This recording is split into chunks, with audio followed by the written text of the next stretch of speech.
Hello दोस्तों, नमस्कार। स्वागत है आप सभी का आपके अपने YouTube चैनल एनपी कॉन्सेप्ट में।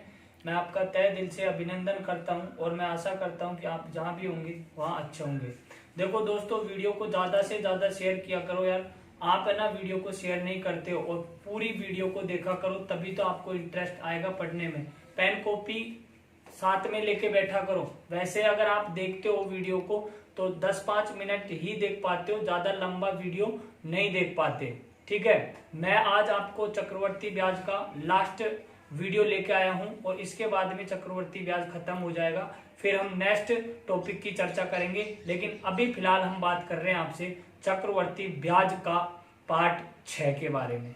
ठीक है, देखिएगा।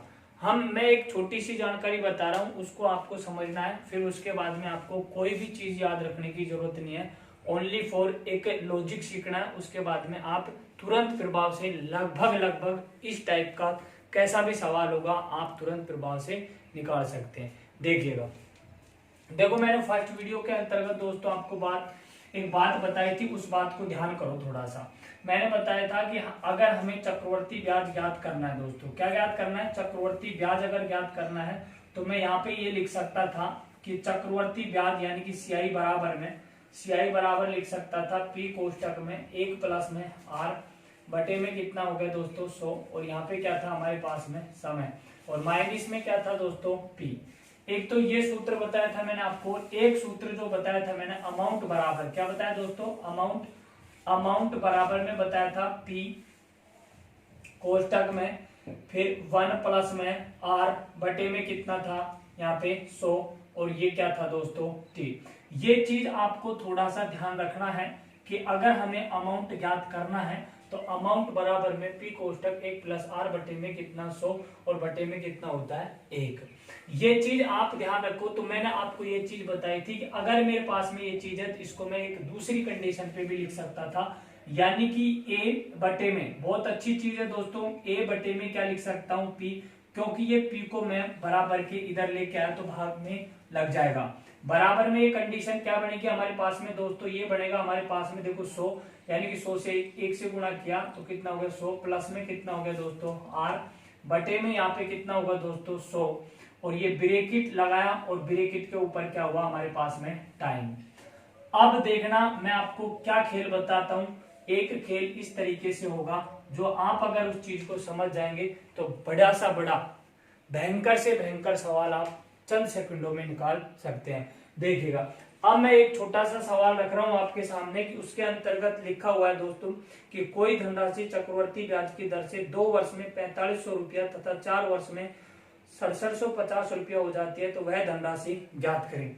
भैया हमारे पास में कंडीशन दी है, और वो कंडीशन दी है कि 2 साल में कोई धनराशि हमारे पास में 4500 रुपये हो जाती है। कितनी हो जाती है भैया?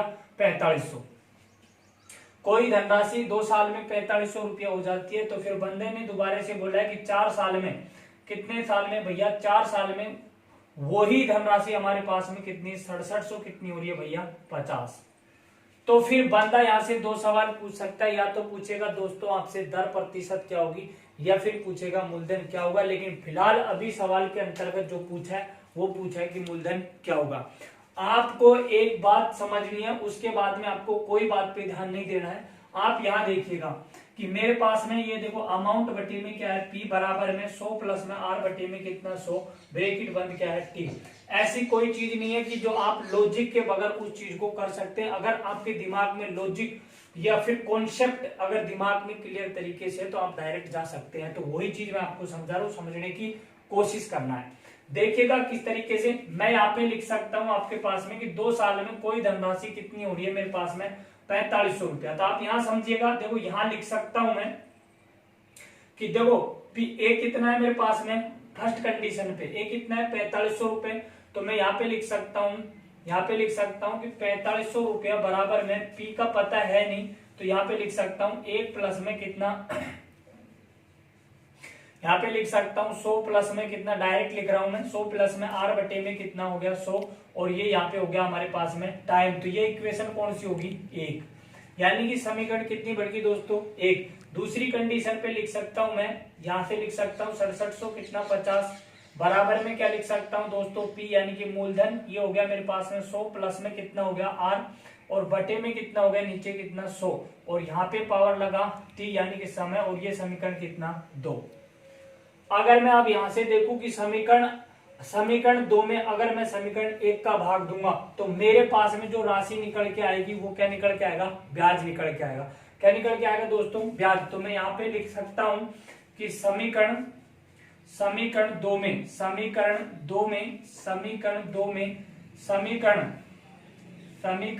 1 का भाग देने पर ये चीज आपको एग्जाम में नहीं करना है, बट आपको ये चीज समझनी है। तो अब आप यहाँ देखो, मैं लिख सकता हूँ, क्या लिख सकता हूँ, 6700 कितना 50 बटे में दोस्तों कितना हो जाएगा हमारे पास में 4500, बराबर में देखो समीकरण 2 में समीकरण 1 का भाग दे रहा हूं तो यहां से ये इस तरीके से हो जाएगी, यानी कि समीकरण 1 का भाग समीकरण 2 के अंतर्गत। अब आप यहाँ देखो, ये सेम कंडीशन है तो यहां से कंडीशन लगेगी कि जब हमारे पास में आधार समान होता है, कंडीशन भाग की होती है, तो क्या हो जाते हैं हमारे पास में घातें घट जाती हैं। तो अब आप यहाँ देखेंगे ये कितनी हो जाएगी हमारे पास में, इस टी की जगह तो कितना आ जाएगा हमारे पास में 2 साल, और ये वाले टी की जगह कितना आएगा 4 साल। तो यहां से मेरे पास में ये 4 साल और ये कितना है हमारे पास में 2 साल, तो 4 साल में से 2 साल जाएंगे तो कितना बचेंगे 2 साल। तो दोस्तों मैं लिख सकता हूं यहाँ पे P कोष्टक में यहाँ से 100 प्लस में कितना R बटे में क्या लिख सकता हूं दोस्तों 100, और ये यहाँ से लिख सकता हूं दोस्तों कितना 2, क्योंकि 4 में से 2 जाएंगे तो कितने बचेंगे 2। आप बात को समझ रहे होंगे। अब आप यहाँ देखेंगे कि मेरे पास में देखो यहाँ से जो कंडीशन है 1 0 से 1 0 घट गया हमारे पास में। अब आप इस बात को समझेंगे कि 9 से काटू इसको तो 9 पंजो कितना हो गया 45, 9 7 कितने हो गए हमारे पास में 63, और 9 पंजो कितना 45, देख लो। फिर आप यहाँ से अगर 5 से काटो तो 5 से कितना हो गया मेरे पास में 15, और 5 से अगर ये काटू तो कितना हो गया दोस्तों 10। यानी कि मैं कंडीशन लिख सकता हूं आपके पास में कि 15 बटे में कितना 10, बराबर में क्या है P कोष्टक में 100 प्लस में कितना हो गया R बटे में कितना हो गया 100, और यहाँ पे T का मान कितना है 2। ये बात आपको समझ में आ रही होगी। अब आप यहाँ देखेंगे कि मेरे पास में ये कंडीशन है, तो यहां से जो देखो P कोष्टक में 100 प्लस में R बटे में कितना 100 का क्या है मेरे पास में होल स्क्वायर है। अगर ये कंडीशन मेरे पास में इधर आएगी तो रूट लगेगा, लेकिन बात ये है कि बंदा ये कह रहा है कि मूलधन क्या होगा। तो आप ये बताइएगा कि 2 साल में हमारे पास में जो अमाउंट है वो कितना है मेरे पास में 4500। 2 साल में जो अमाउंट है वो कितना है मेरे पास में 4500। तो मैं डायरेक्टली ये कह सकता हूं, क्या कह सकता हूं कि हमारे पास में ये 2 साल है, इसकी जगह हम कितना रख सकते हैं 4500। तो आप यहाँ देखो ये मेरे पास में क्या होगा दोस्तों, मेरे पास में ऊपर की कंडीशन क्या है अमाउंट, और नीचे की कंडीशन क्या है मेरे पास में मूलधन। तो बंदा ये कह रहा है मूलधन क्या होगा, तो देखो 4500 मूलधन, 4500 क्या है मेरे पास में 2 साल में मिश्रधन, लेकिन 2 साल में यहाँ मिश्रधन कितना है मेरे पास में 15। तो 4500 बटे कितना हो गया 15 गुणा में कितना लगा दिया दोस्तों 10, 15 1 और 15 कितना 3, 300 गुणा कितना 10, तो बराबर में कितना निकलेगा 3000। या फिर आप डायरेक्टली इस तरीके से भी लगा सकते थे दोस्तों यहाँ पे कि भाई 15 यूनिट जो है वो कितने के बराबर है हमारे पास में 4500 के। तो फिर यहाँ से 1 यूनिट का मान कितना होगा दोस्तों 300, 1 यूनिट का मान 300 है, तो हमें 10 यूनिट का मान ज्ञात करना है। तो कितना होगा हमारे पास में P बराबर में कितना दोस्तों 3000। ये बात इतनी सी आपको समझनी थी बस, उसके बाद में हम डायरेक्टली इस तरीके के सवालों को कर सकते हैं। ठीक है, तो अब आप यहाँ देखेंगे एक नेक्स्ट सवाल के साथ में मैं आगे इन चीजों को और बताऊंगा। ठीक है, देखना है यहाँ पे एक कंडीशन लगी हुई है नेक्स्ट सवाल के साथ में, यदि कोई धनराशि चक्रवर्ती ब्याज के आधार पर 3 वर्ष का चक्रवर्ती ब्याज जोड़कर 3 सहित 3/8 गुनी हो जाती है तो ब्याज का वार्षिक दर कितना होगा। अच्छा सवाल है।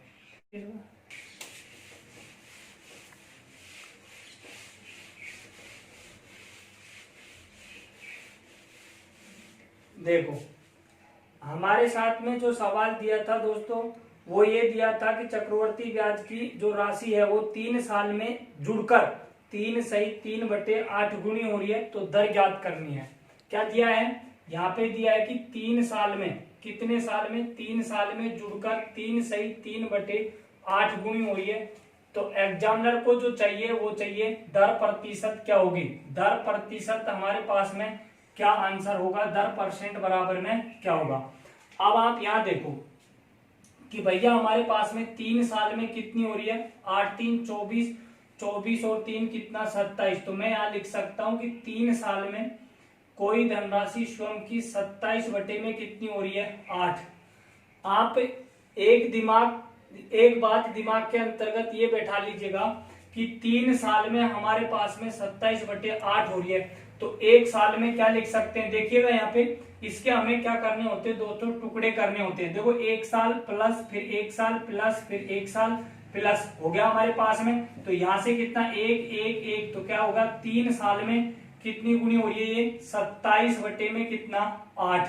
तो इसको हम क्या लिख सकते हैं, इसको लिख सकते हैं दोस्तों 3 बटे में कितना 2 का होल क्यूब। बोलो लिख सकते हैं कि नहीं लिख सकते। एक साल में 3 बटे कितनी हो रही है 2, तो फिर 3 साल में ऑटोमेटिक कितनी हो जाएगी हमारे पास में 27 बटे कितना 8। तो एक साल में 3 बटे कितना 2, तो मूलधन कितना है हमारे पास में 2 और अमाउंट कितना है हमारे पास में 3।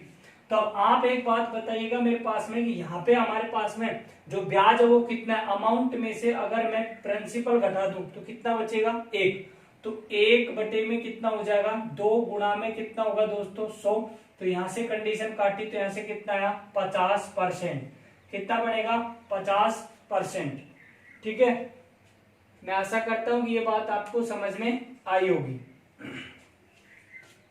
अगली कंडीशन का सवाल जो है, कोई धनराशि एक निश्चित चक्रवर्ती ब्याज की दर से 4 साल में 7,000 रुपया और 8 साल में 10,000 रुपया हो जाती है, तदनुसार वह राशि का मूलधन ज्ञात करें।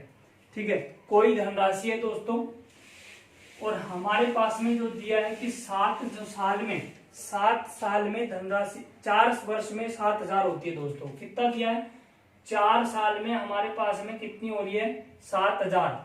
लेकिन अगली कंडीशन पे दिया हुआ है दोस्तों 8 वर्ष में 10,000 रुपया। 8 साल में कितना दिया है 10,000। अब देखो वही चीजें कंडीशन दोबारा से रिपीट मार रही है जो मैंने अभी आपको बताई थी। मैंने ये कहा था आपको कुछ भी नहीं करना है, आपको डायरेक्टली वो इक्वेशन ध्यान रखनी है। और इक्वेशन क्या थी हमारे पास में कि हमें जो बड़े साल का जो हमारे पास में अमाउंट होता है वो हमेशा ऊपर रहेगा और छोटे साल का जो अमाउंट होता है वो हमेशा नीचे। तो देखो यहाँ पे क्या, मुझे कुछ भी नहीं करना है, मेरे को समीकरण 1 का भाग समीकरण 2 में देना है। तो यहाँ से कंडीशन क्या बनेगी हमारे पास में 10,000 बटे में क्या हो जाएगा 7,000 बराबर में। अब आप यहाँ देखिए कि मेरे पास में कंडीशन बनेगी 100 प्लस में आर बटे में कितना होगा दोस्तों 100। और यहाँ से जो टाइम है वो कितना निकलेगा हमारे पास में 4। ये बात आपको समझ में आई होगी क्योंकि 8 साल में से 4 घटाएंगे तो कितना बचेगा 4। अब देखो 3 0 से 3 0, तो मैं ये लिख सकता हूँ 4 साल में कितना होती है 10 बटे में कितना 4। 4 साल में कितनी हो रही है 10 बटे में कितना 4। तो बंदा ये कह रहा है कि वो धनराशि ज्ञात करें। धनराशि यानी कि अमाउंट पूछा गया है, तो ऑप्शन के अंतर्गत तदनुसार वह धनराशि कितनी होगी। तो आप यहाँ देखें कि 4 साल में हमारे पास में 10 बटे कितना हो रही है 3। तो यहाँ 4 साल में कितनी हो रही है हमारे पास में 7,000। 4 साल में कितनी हो रही है 7,000। तो आपके पास में क्या लिख सकता हूं मैं, देखो यहाँ पे इधर 10 बटे में कितना लिख सकता हूं दोस्तों यहाँ पे 7।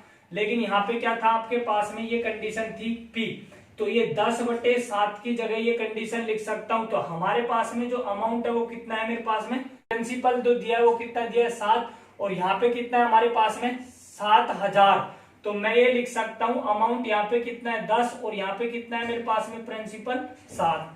तो देखो 7,000 की जो वैल्यू है दोस्तों वो कितनी होगी मेरे पास में 10। 7,000 की वैल्यू कितनी है मेरे पास में 10 गुणा में मेरे को ज्ञात क्या करना है 7, तो गुणा कितना हो गया 7, 0 से 0।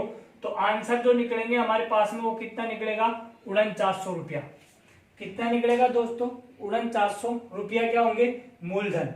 या फिर आप ऐसे भी कर सकते थे दूसरी कंडीशन पे देखो 8 साल में हमारे पास में धनराशि कितनी हो रही है दोस्तों 10,000। तो यहाँ पे हमें देखो 4 साल में 10 बटे कितना हो रहा है 7, 10,000 रुपया हमारे पास में अमाउंट है। कितने साल का है हमारे पास में अमाउंट, कितने साल का है 8 साल का। कितने साल का है 8 साल का। और यहाँ पे कितने साल का है 4 साल का।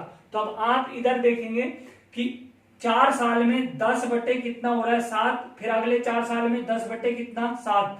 तो यहां से देखो 4 साल ये 4 साल ये, तो कितने होंगे हमारे पास में 8 साल। तो 10 गुणा 10 करेंगे तो अमाउंट कितना होगा दोस्तों हमारे पास में 100, और 7 गुणा 7 करेंगे तो हमारे पास में प्रिंसिपल कितना होगा 49। अब आप यहाँ देखें कि 8 साल में अमाउंट कितना हो रहा है 10,000, 8 साल में हमारे पास में अमाउंट कितना हो रहा है 100। तो हम लगा सकते हैं 10,000 की वैल्यू कितनी होगी दोस्तों हमारे पास में 100 गुणा में कितना आएगा 49, 2 जीरो से 2 जीरो, तो बराबर में कितना आंसर आएगा 4900 रुपया। कितने आएंगे 4900। दोनों कंडीशनों में से कोई भी कंडीशन से हम इस तरीके के सवाल बना सकते हैं। देखिएगा नेक्स्ट सवाल अगला देखें। यहाँ पे लिखा हुआ है दोस्तों, एक राशि चक्रवर्ती ब्याज की दर से 6 वर्ष में अपनी 2/1/2 है, तो वह राशि 18 वर्ष में अपने आप की कितनी हो जाएगी। 18 वर्ष में देखो 6 वर्ष में कोई धनराशि है, 6 साल में हमारे पास में दोस्तों कोई धनराशि 6 साल में 2/1/2 हो रही है। 6 साल में कोई धनराशि 2/1 कितनी हो रही है 2। तो बंदा ये कह रहा है कि 18 साल में वो धनराशि हमारे पास में कितनी हो जाएगी, यानी कि अमाउंट पूछ रहा है। अब इस बात को समझना, यहां से 6 साल में हमारे पास में 2 दूनी 4 1 5, मैं लिख सकता हूं 6 साल में हमारे पास में कितनी हो रही है दोस्तों 5 बटे में कितना 2। तो 6 साल में 5/2 हो रही है हमारे पास में, तो हमें चाहिए कितने 18 साल में। तो 18 साल की कंडीशन क्या बनेगी, देखो इधर यहाँ पे समझने की कोशिश करना। यहाँ जो कंडीशन होगी 6 साल प्लस में कितना 6 साल प्लस में कितना 6 साल, 6 6 6। तो यहाँ से एक 6 साल में कितनी बार 5/2 गुणी हो रही है, तो 5/2 गुणा में 5 बटे कितना 2 गुणा में 5 बटे कितना 2। देखो 6 6 6, तो 18 साल में कितनी गुणी होगी हमारे पास में 125 बटे में कितना होगा दोस्तों 8 गुणी। बोलो बात समझ में आई कि नहीं है। या तो आप इस तरीके से कर सकते हैं, सबसे अच्छा और बेहतरीन तरीका तो ये दोस्तों। दूसरा आपको इस तरीके से भी मिलेगा बुक के अंतर्गत कि 6 साल में हमारे पास में 5/2 गुणी हो रही है, तो अगले जो 6 साल होंगे हमारे पास में उसमें गुणी होगी 5/2 गुणा 5 बटे कितना 2, मतलब उतनी गुणी। फिर होगा 6 साल में 6 साल अगली 6 साल होंगी उसमें 5/2 गुणा 5/2 गुणा 5 बटे कितना होगा 2। तो यहां से देखो 6 6 12 6 कितना 18, तो 18 साल में वो धनराशि कितनी गुणी होगी, यहां से होगा 125 बटे में कितना 8 गुणी। इस तरीके से भी ये चीजें हम निकाल सकते हैं, लेकिन आप इस चीज को समझने की कोशिश करना है। ठीक है, नेक्स्ट सवाल। कोई धनराशि चक्रवर्ती ब्याज से 15 वर्ष में अपने आप की दुगनी हो जाती है, यह राशि कितने वर्ष में अपनी 8 गुना हो जाएगी। देखो कोई धनराशि है हमारे पास में और वो 15 साल में दोस्तों क्या हो रही है हमारे पास में दुगनी हो रही है। क्या हो रही है दोस्तों दुगनी हो रही है। तो फिर वो बंदा ये कह रहा है कि भाई कितने साल में ये जो धनराशि है वो 8 गुनी होगी। कितने साल में 8 गुनी होगी, आप बात को समझे। यहां से देखो ये तो सवाल हो गया हमारे पास में, तो आप यहां समझने की कोशिश करना कि 15 साल में, यानी कि 1 रुपए की राशि है, 1 रुपए की राशि 15 साल में हमारे पास में कितनी हो रही है 2 गुनी हो रही है। कितनी गुनी हो रही है 2 गुनी। तो अब आप एक बात बताइएगा मेरे को कि 1 रुपए की राशि 15 साल में 2 गुनी हो रही है, तो अगली कंडीशन पे ये कह रहा है कि कितने साल में। तो 1 रुपए की राशि हमारे पास में 15 साल में कितनी हो रही है, यहाँ पे 2 गुनी। तो ये कितनी 1 रुपए से कितनी गुना हुई है, ये 2 गुनी। फिर अगली कंडीशन पे भी ये मेरे पास में 2 ही गुनी होगी। तो कितना गुनी होगी, 2 गुनी। तो ये कितनी होगी, 4 गुनी। भाई ये 2 गुनी है, जो अगली साल में भी मेरे पास में 2 गुनी होगी, तो ये कितनी होगी, 4। तो ये भी कितनी होगी, 15 साल। फिर अगली कंडीशन पे भी 15 साल में मेरे पास में कितनी गुनी होगी, 2 गुनी। तो ये कितनी होगी, 8 गुनी। तो यहां से ये कितना टाइम लगा, 15। तो 15 15 30 और 15 कितना, 45 साल में क्या हो जाएगी दोस्तों, 8 गुनी। या फिर कंडीशन आप लगा सकते हैं यहाँ पे कि 15 साल में हमारे पास में दुगुनी हो रही है, तो फिर अगले 15 में हमारे पास में 2 गुनी और हो जाएगी। तो कितनी होगी, 4 गुनी। फिर अगले 15 साल में हमारे पास में फिर दुगुनी होगी। तो ये देखो 2 2 2 कितने होंगे, 8 गुनी। कितने साल में, ये साल जुड़ेंगी, 15 30 और कितना दोस्तों, 45। तो 45 साल में कितना होगा, हमारे पास में 8 गुनी हो जाएगी। ठीक है, आगे की कंडीशन पे फिर अगला सवाल देखेंगे, और ये सवाल बहुत शानदार है, देखना है।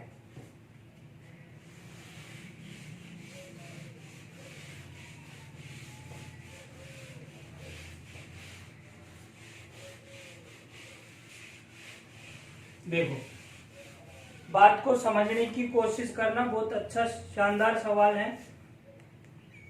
12,000 रुपए की जमा की गई राशि चक्रवर्ती ब्याज से 5 वर्ष में दुगनी हो जाती है, तो यह राशि 20 वर्ष में कितनी हो जाएगी। 12,000 रुपए की राशि चक्रवर्ती ब्याज की दर से 5 साल में क्या हो जाती है दोस्तों, दुगनी। देखो 12,000 रुपए की राशि है हमारे पास में, 12,000 रुपए की राशि है, 5 साल दिया है, कितना दिया है, 5 साल। और 5 साल में दुगनी का मतलब कितनी हो रही है दोस्तों, 24,000। 12,000 रुपए की राशि 5 साल में हमारे पास में कितनी हो रही है, दुगनी। फिर आगे लिखा हुआ है कि यह धनराशि 20 वर्ष में कितना होगी। यह धनराशि 20 साल में कितनी होगी, यानी कि अमाउंट क्या होगा। अब आप बात को समझने की कोशिश करो। मैंने क्या बताया था, 12,000 रुपए की राशि है, 5 साल में दुगनी। दुगनी का मतलब 24,000।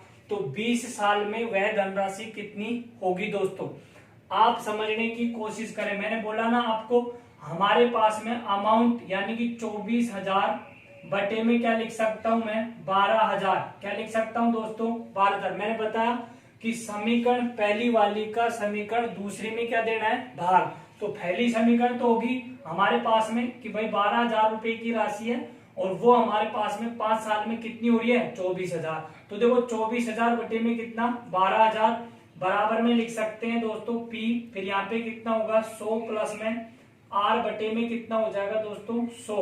और यहाँ पे जो टाइम जो है वो कितना है दोस्तों, कितना, 5। बात को समझने की कोशिश करना। आप देखो यहाँ से 3 0 से 3 0 12 1 12 कितना, 2। तो 2 बटे में कितना होगा, 1, बराबर में यहाँ से हुआ P। फिर ये कितना हुआ हमारे पास में 100 प्लस में कितना, R बटे में कितना हो गया, 100। और ये कितना हो गया, 5। ये चीज आपको ध्यान रखने की जरूरत भी नहीं होती वैसे, लेकिन आपको ये चीज ध्यान रखनी है कि अंतर कितने का बना है हमारे पास में, 5 का। अब आप यहाँ देखें कि 2 बटे कितना है हमारे पास में, 1। यानी कि कितने साल में, 5 साल में 2 बटे कितना हो रहा है, 1। लेकिन कंडीशन क्या दिया हमारे पास में कि 20 साल में कितनी होगी, कितने साल में, 20 साल में। अब एक बात बताओ कि हमारे पास में 12,000 रुपए की राशि है, कितने की, 12,000 रुपए की राशि 5 साल में कितनी हो रही है, 24,000 रुपया।